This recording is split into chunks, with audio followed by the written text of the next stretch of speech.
Lately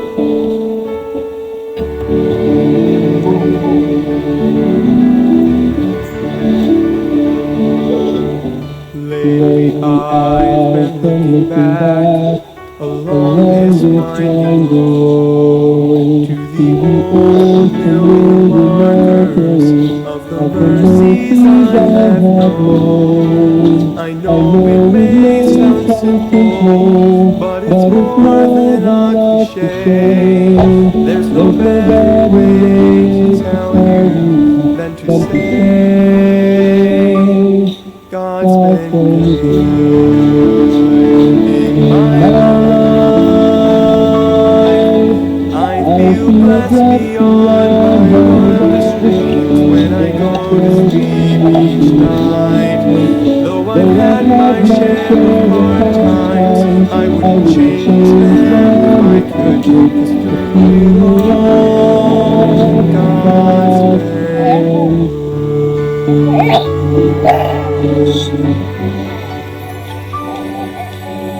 Times were playing, I can see that I've cried some bitter tears, but I felt His arms around me as I faced my greatest fears. I've had more gains than losses, and I've known more joy than hurt. Magandang araw po sa ating lahat. Muli po tayong naglalay para po sa ating Our Daily Words of Encouragement ngayon pong July 10 na Friday na po.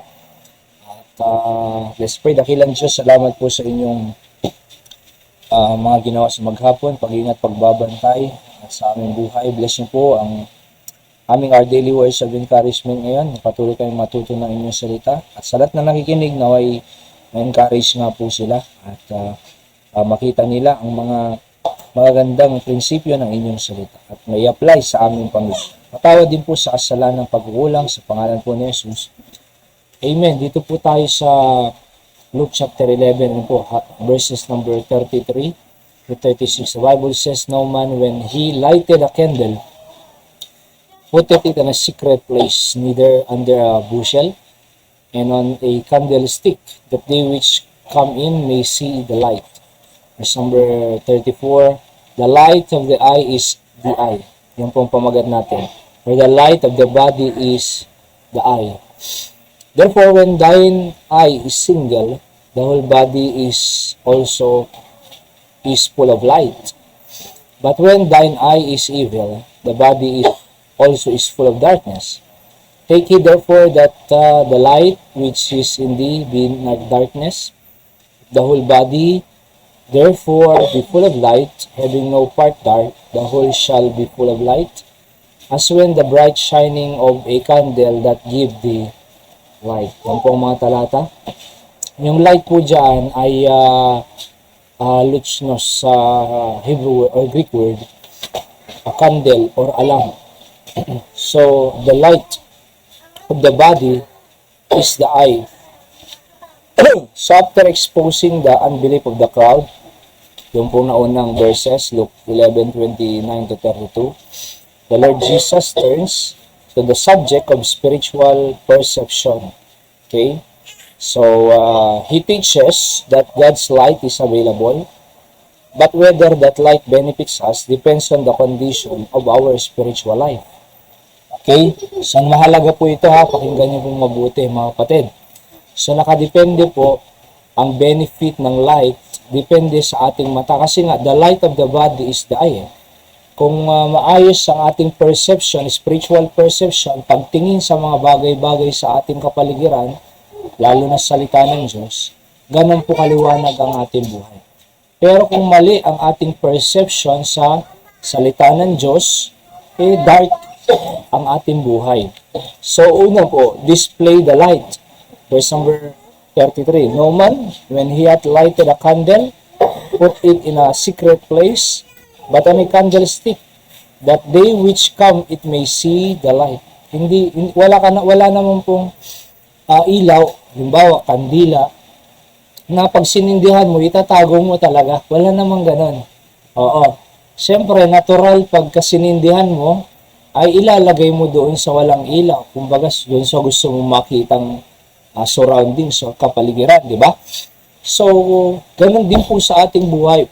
You display your light. The Bible says, di ba, doon sa Matthew 5:16, let your light so shine before men that they may see your good works and glorify God in your body.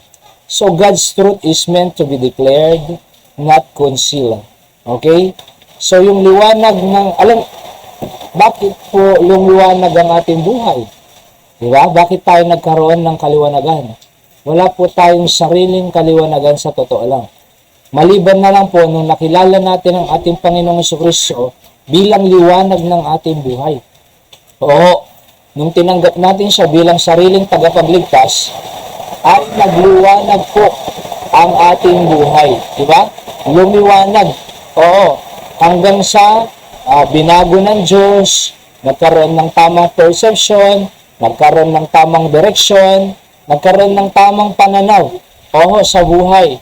Okay? So kaya nga simula niyan, mga kapatid, dahil mayroong ginawa ang Diyos sa atin na nakaliwanagan sa kaisipan natin, sa mga bagay-bagay sa ating paligid, alright? Lalo na kung paano natin itrato ang ating pamilya, mahalin sila, ingatan, alagaan, tulungan, lumago sa Panginoon, dapat may dinidisplay po natin. Okay, so yan po, Matthew 5:16, let your light so shine before men that they may see your good works and glorify God which is in heaven. Alright? Letter A, do not hide your testimony. Wag po tayong mahiya, naihiyag ang liwanag na ginawa ng Panginoon sa atin. Alright? Lalong-lalo na po yung kaligtasan na ipinagkaloob sa atin. Huwag niyo pong itago doon sa workplace niyo, school place, or saan mang community yan. Huwag mo nating itago ang liwanag na yan. Bagkus, ideklara po natin na ang Diyos lamang talaga ang magpapaliwanag ng ating buhay. Sa ating bansa po, napakadilim ng mga nangyayari sa mga agencies ng gobyerno. Talagang may corruption, may flood control, may kung ano-ano pa, di ba? Kahit yung mga opisyales ng iba-ibang departamento, may mga katiwalian, tinatago-tago lang nila. Bakit? Kasi nga may kasalanan eh. Okay? So madilim. Sino ang solusyon? Panginoong Jesucristo. Kaya nga ibahagi natin ang kaligtasan ng Panginoon, mga kapatid, sa kanila, at doon po mag-uumpisa ang Diyos na ang bahala. Di ba? So, the king's heart is in the hand of the Lord. Sabi ng Bible, hawak pa rin, kontrolado pa rin ng Diyos ang mga pangyayari sa ating bansa, mga kapatid, kahit sa ating mga leaders. Alright? So kaya nga po, kinakailangan lang ay saan man tayo napupunta, do not hide your light, your testimony. Letter B, share God's word openly. Oo, hindi po masamang pag-usapan ng salita ng Diyos eh. Napag-usapan niyo na lahat. Yung maintenance, napag-usapan nyo na yung gamot, napag-usapan na yung trabaho, napag-usapan na yung anuman dyan. Pero yung salita ng Diyos, kadalasan po hindi na pag-uusapan sa mga one-to-one talks o sa mga friends, kaibigan, mga visitors sa bahay o saan man. Wala. Bakit? Kasi hindi talaga highly priority. Hindi talaga sakat sa atin, mahalaga. Pero sa atin lang, yun ang ating tingin, di ba? Wala nang profession of, or sharing. So, huwag po tayong mahiya. Sabihin natin, halimbawa, may bisita ka. Pwede ko bang mahiyag ang salita ng Diyos sa'yo saglit lang? Kaligtasan ng Panginoong Jesucristo. Di ba? O kaya naman, pag napupunta tayo sa isang lugar, may reunion kayo or may campus, kumbaga sa school ka, pwede kang magpaalam sa teacher mo, ma'am, baka pwede akong mag-pray ngayon. At mag-share na rin ng konting wisdom para umpisa ng ating araw na maayos. Ma'am, kung estudyante ka, di ba? O kung teacher ka, mag-share lang ako ng words of wisdom from the Bible para, di ba? May maganda tayong guidance sa maghapon. So, guidance sa maghapon. Ayun share God's word openly. Hindi nakakahiya po yan eh. Kasi, alam mo, pag share mo, may ganyan pala. Nakakatuwa naman yan. Oo. Baka pwedeng pumunta sa pinupunta mong simbahan na tututo ako. So, di open po yung door hanggang sa lumago sila, hanggang sa gamitin sila ng Diyos, at pag nagpatotoo sila sa kanilang mga preaching, dahil sa Kanya binahagi ang salita ng Diyos. So, I'm saying, share God's Word openly. Huwag mahihiya. Let your life point other to Christ. So, let your life point others to Christ. Pagka sinabi, pinagpala ka anong sasabihin natin? To God be the glory. Ang Diyos ay may gawa niya. Ang ganda naman ang ganda naman ng buhay mo. Sabihin natin, to God be the glory. Di ba? Let your life point others to Christ. Hindi ako ito Ang Diyos ang may gawa nito sa akin. Okay? Para makilala nila, sabi ko nga kaya nga pinagpala tayo ng Diyos. Kaya nga tayo iniligtas ng Diyos. Kaya nga tayo binago ng Diyos. Kaya nga nagkaroon tayo ng tamang spiritual perception sa buhay para makilala rin nila ang Panginoon, mga kapatid. Alright? So pagka nakita nila yung kalagayan natin, iba ang pagpapala mo So dahil sa Panginoon yan. Pwede ko bang ibahagi sa iyo ang Panginoon para pagpalain ka rin? Alright, mag-uumpisa na po yan sa kaligtasan nila. Di ba? Malaking pagpapala na po yung kaligtasan ng kaluluwa nila. Malaking pagpapala na po yun. Alam mo, nag-umpisa sa pagkakilala sa Panginoon. Di ba? So, winingan mo na. Tanggapin nila si Kristo. Malaking pagpapala yun sa kanila. Sa katunayan, the best gift or the best na pwede natin maibigay sa kanila ay Panginoong Kristong kaligtasan. See that? So, not only display the light, number 2, discern with a single eye. Kasi ito po tingnan nyo, the light of the body is the eye. Verse 34. Therefore, when the light eye is single, ibig sabihin, naka-focus ka lang sa iisang direksyon, the whole body is also full of life. Isang direksyon. Pero kung spiritual ka ng Sunday, Lunes, carnal na, di ba? Martes, nasa nightclub, Miyerkules, umiinom ng alak, naninigarilyo, Thursday, ay nandun nakikipagchismisan. Walang single, kumbaga, focus. Marami siyang distraction. Marami siyang distraction. Di ba? Kasi kahit sa mga napapanood po natin, maraming distraction Kaya nga kahit nasa simbahan, kaya nga kahit may salita ng Diyos, pero overpower ng influence ng mundo, yung spirituality. Kaya nga, mababa yung spirituality, so much covered ng influence ng sanlibutan, di ba? Wala. Alam niya lahat ng nangyayari sa buong mundo dahil sa balita. Pero sa salita ng Diyos, kakaunti ang alam niya. Di ba? So, kinakailangan po ay, kumbaga, nakafocus tayo sa salita ng Diyos. See that? Kumbaga, kahit nanonood ka ng news, babalik ka sa salita ng Diyos. Totoo pala itong Biblia. Nakikinig tayo ng world news, di ba? Sa mga nangyayari sa Middle East, sa Iran, sa naglaban na naman ulit ang US. So, babalik ka pa rin sa Biblia dapat. Na part ng prophecy. Kumbaga, wars, nation will rise against nation. Mga propesya ng last days. Babalik ka pa rin doon. Singleness, kumbaga.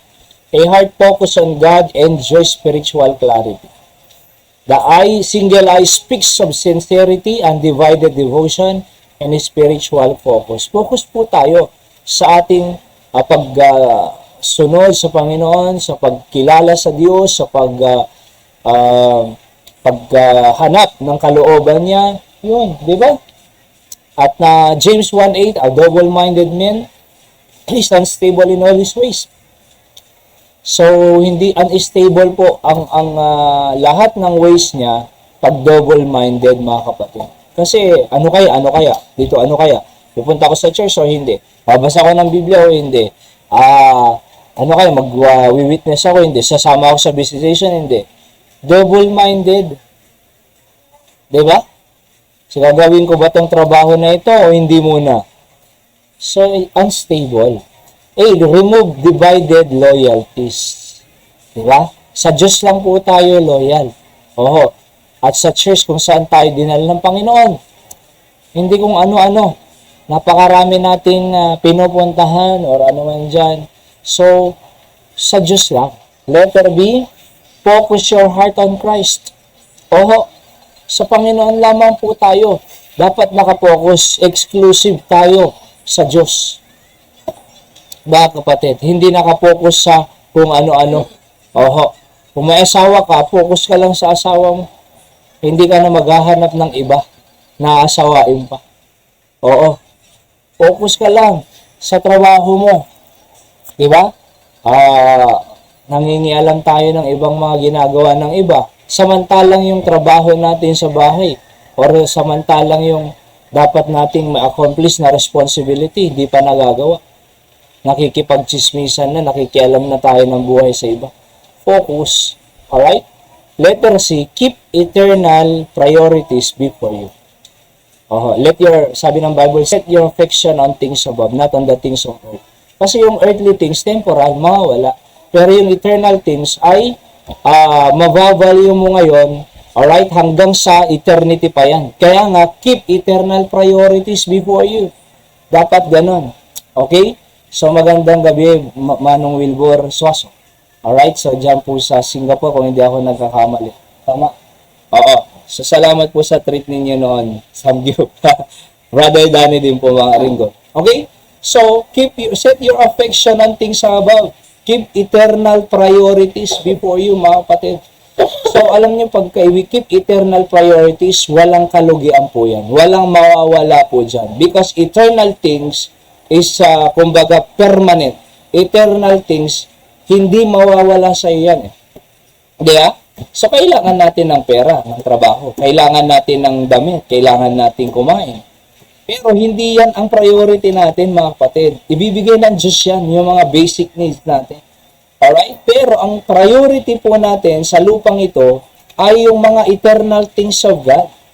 Oho, salita ng Diyos, kaluluwa. Alright? Kaluluwa, mga kapatid. Mga bagay ng Panginoon.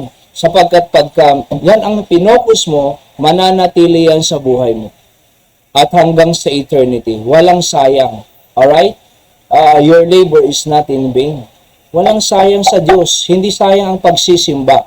Hindi wasted time ang pagbabasa ng Biblia.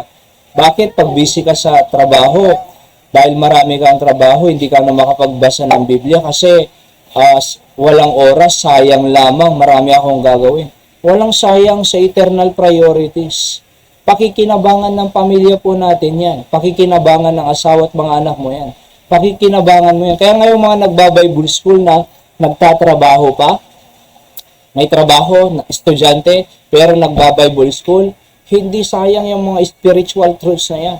Alright? Kahit yung magagamit mo yan sa pamilya mo, sa trabaho mo, sa business mo, soon. Pagka yung mga spiritual things na natutunan mo, halimbawa sa Bible school. Alright? Walang sayang, mga kapatid, sa Panginoon. Pakikinabangan po ng ating pamilya yan. At panghuli po, detect the darkness. Alright? So, sabi ko nga kanina, i-review lang po natin. Number 1, I said, display the light. Number 2, discern with a single eye. Para full of light yung ating pong the whole body. Diba? Oo, talagang sentro sa kalooban ng Diyos. Number 3, detect the darkness. Verse 35, take heed, sabi niya. Therefore, that the light which is in thee be not darkness. Okay? So, siguraduhin mo na yung light na nasa iyo, hindi dumilim. Kasi maraming Kristyano, matagal na nga sa church eh. Alright? Pero, natitempt pa doon sa mga pornography, natitempt siya doon sa mga bagay ng sanlibutan. Kaya nga, imbes na magliwanag ang kanyang patotoo, alright, na natatabunan ng kadiliman ng masamang impluensya. So, kahit matagal na po yan, take heed, detect the darkness. Huwag mong papasukin ng alak, sigarilyo, drugs, or marijuana sa tahanan. Yung mga anak natin, tignan po natin, kung ano ang mga pinapanood nila, sino ang barkada nila. Ang parents po may karapatan na pumili kung sino ang barkada ng mga anak at kaibigan. Anak, huwag mong kaibigan yan. 'Di ba? Oh, mapapahamak ka dyan, nagiinom yan. Yan ay sugarol, yan ay nagkakating classes. So, dapat talagang alam natin, di ba? Yung mga, wag natin papasukin sa ating pamilya, buhay ng anak. Ang anuman na kadiliman ng sanlibutan para hindi po tayo maapektahan.